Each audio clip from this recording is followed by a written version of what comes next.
2023 is upon us.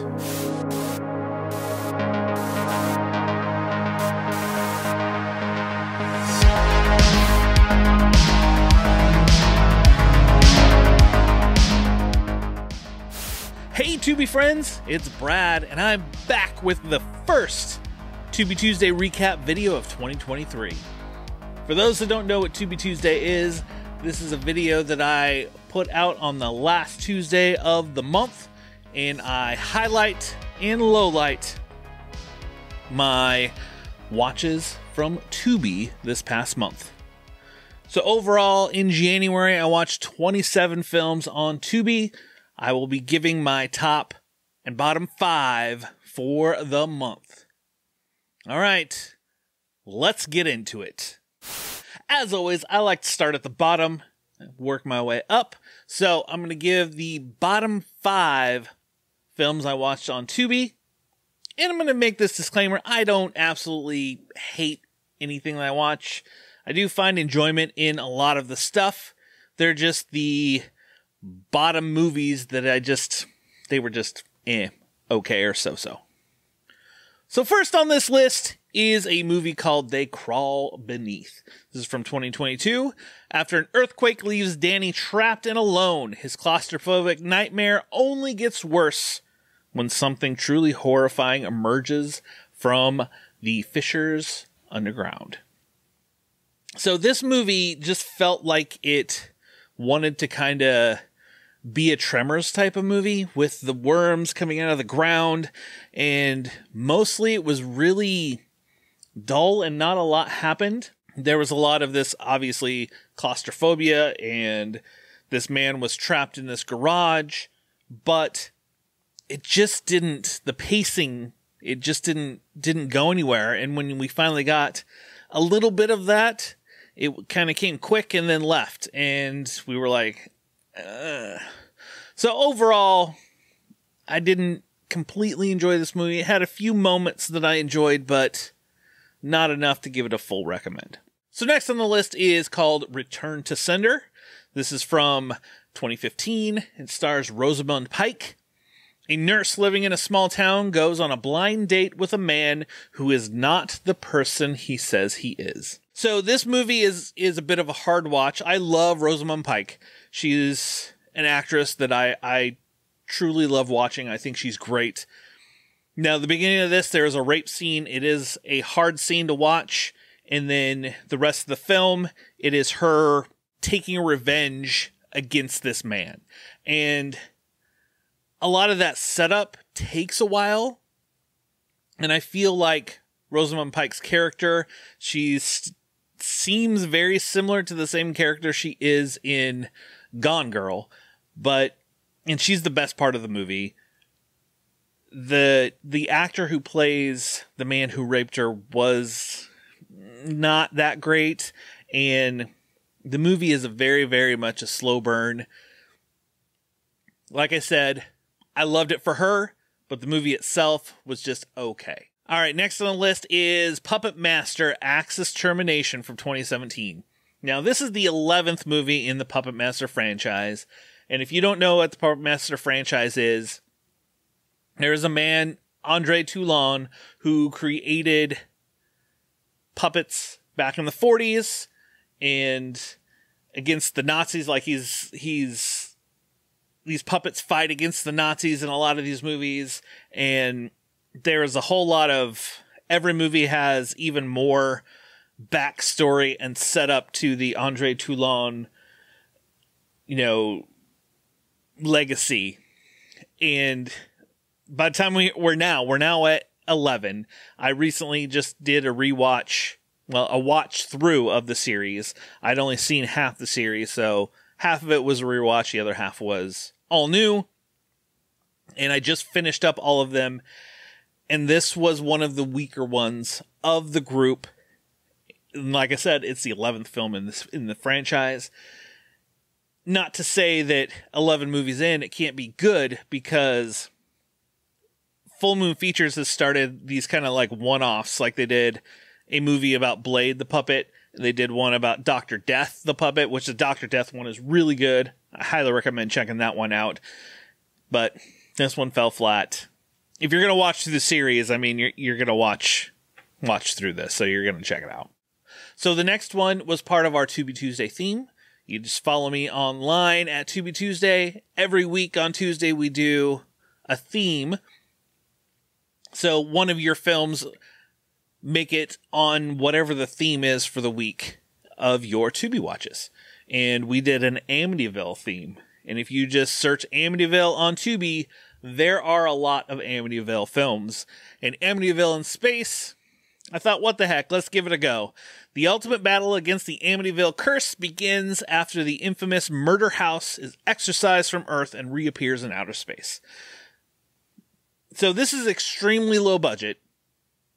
And I'm not going to bash this movie because it is a low budget film and they were just working with what they had. It is really cheesy. It is really silly. And I think if you got a group of friends together to watch this film, you would have a blast. Like, I would seriously have friends over.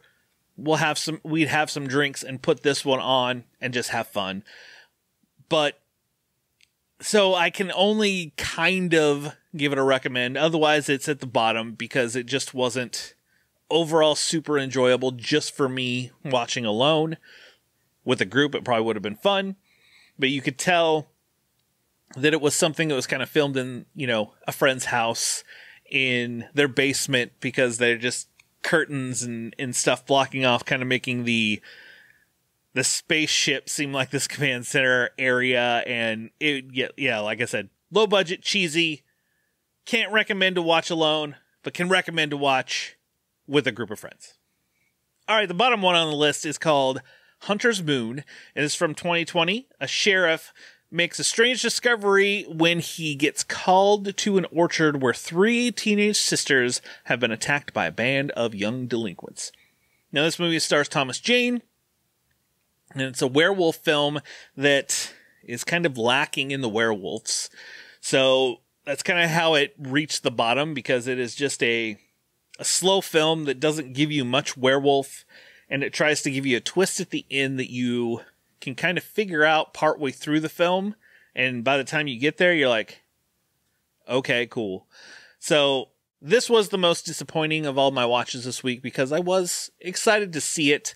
I thought it looked really good, and it just really just let me down. All right, let's move it up and go to the top. Here are my 5 highlights for what I watched on Tubi this past month. So first up, it's kind of a twofer. It is Beyond the Resonator and Curse of the Reanimator. These are 2 sequels to The Resonator, Miskatonic You, which both of these are under an hour. So together, I mean, less than 2 hours to watch. And they connect to the From Beyond and Reanimator films. I had the first Resonator on a previous Tubi Tuesday. I really loved it. I loved its connection to From Beyond. I loved the tease of Herbert West at the very end, connecting it to Reanimator. And this goes full in Herbert West with the Reanimator stuff. You still have the machine from Beyond connecting to another universe, and a whole lot of stuff going on. Now, overall, these 2 weren't as good as the first Resonator, but as a full story with these 3, I really liked it. Loved it a lot, and would highly recommend checking out all 3 of these. If you go to the Full Moon Features channel on Tubi, you'll be able to find all 3 of these. Next up is from 2020. It's called Hosts. A family invite their neighbors over for Christmas dinner with disastrous consequences. Now, this movie started off a little slow. I wasn't sure what I would think of this film, and then it probably took 20-ish minutes, and it got going, and I was all in. It turned into like this sci-fi, are they aliens? Is it somewhere else kind of thing? And if you follow me on social, I post these watches. And this one, after I watched it, I was like, this would make a great double feature with the movie The Void.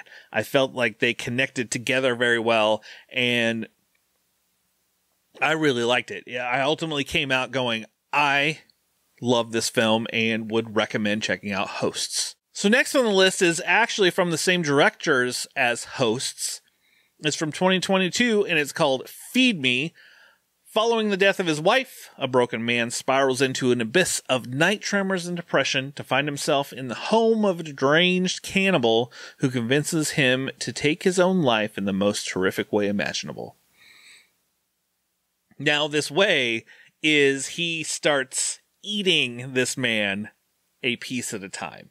So it's a horror comedy, and the cannibal, he's pretty funny. He's definitely the comic relief in this. But overall, I really enjoyed this little twisted story of this man and this cannibal and their relationship and the way that this kind of story plays out, and would recommend checking out Feed Me. Feed Me and Hosts, I think these directors did a great job with both of these films, and recommend both of them. That's why they made it on the top list for this month. So next up is called Marrowbone from 2017. Now, this is a film that stars Mia Goth, Anya Taylor-Joy, George McKay, who you would know from 1917, and Charlie Heaton, who you would know from Stranger Things. Now, I didn't even know this movie existed with this cast. This is a great young cast in this film. And it's a young man and his 3 young siblings who have kept secret the death of their beloved mother in order to remain together, are plagued by a sinister presence in the sprawling manor in which they live. Now, this is very creepy, kind of atmospheric movie. There were a lot of parts that kind of reminded me of the movie The Others.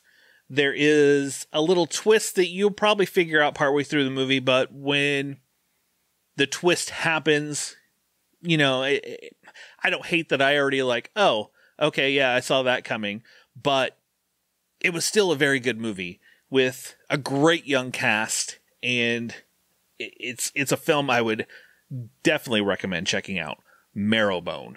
So that brings us to the top for this month, and just like my bottom one that was the movie that disappointed me the most, this is the complete opposite. This is a movie that surprised me the most out of this month. It is a movie from 2015 called We Are Still Here. It stars Barbara Crampton, who, if you're a fan of horror, you know Barbara Crampton. And she is, as always, is amazing in this movie. In the cold, wintry field of New England, a lonely old house wakes up every 30 years and demands a sacrifice. Now, this is another movie that is very atmospheric, very creepy, and it all leads up to this very bloody, gory ending that kind of surprised me and really had me going, okay, I'm all in on this. And watching the film, you know, it was the atmosphere, and I was like, okay, I'm digging this. And then it just hits you at the end, and you're like, heck yeah, I am all in for this. So highly, highly recommend checking out We Are Still Here. I had a blast with this, and like I said, this is the one that was the biggest surprise for me for the month. I just, going in, I thought, oh, this is probably just going to be okay, but it shocked me, and I loved it. Well, there you have it. There is your Tubi Tuesday for January. Make sure you like and subscribe to the channel so you don't miss any of these or any of our other videos, including my weekly shorts with Tubi recommendations. Check out our podcast at wearethecinemagads.com, and make sure you follow along at Tubi Tuesday so you can get on the themes and never miss anything that I'm watching. And remember, Tuesdays aren't just for tacos. We'll see you later, everybody.